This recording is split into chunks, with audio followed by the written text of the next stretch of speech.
আসসালামু আলাইকুম প্রিয় চাকরি প্রার্থী ভাই ও বোনেরা, আজকেও আপনাদের জন্য আরেকটি নতুন ভিডিও নিয়ে হাজির হলাম। আর আজকে আমরা আলোচনা করব শরীফ ফার্মাসিউটিক্যাল একটা কোম্পানি, ওষুধ কোম্পানি। সেই ওষুধ কোম্পানিতে তারা মেডিকেল ইনফরমেশন অফিসার বলে তারা লোক নেবে। আমরা সেই নিয়োগ বিজ্ঞপ্তি নিয়ে আলোচনা করব বিস্তারিতভাবে। আপনারা যদি সম্পূর্ণ ভিডিওটা দেখেন তাহলে আশা করি নিরাশ হবেন না। তো দেখেন এরা কি বলছে।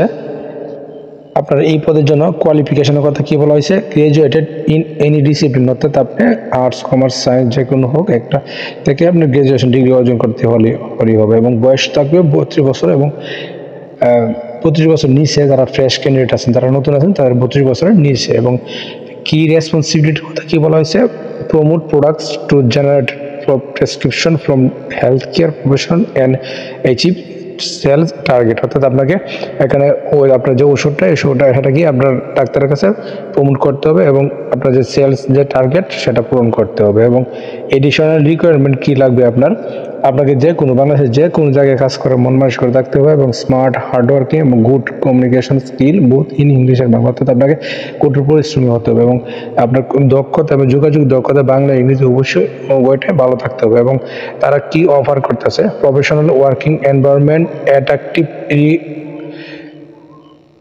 remuneration package, sales incentive, provident fund, and TDA per company policy এবং ফার্স্ট কেরিয়ার পজিশন তারা অফার করতেছে। তো আপনারা এই পদে দেখেন কীভাবে বলা হয়েছে, আপনারা কীভাবে সিভি করবেন, যে if you meet the requirement criteria and have ইন্সেস to apply are requested to CV with all academic candidates certificates and photograph of nationality within 4 September 2024।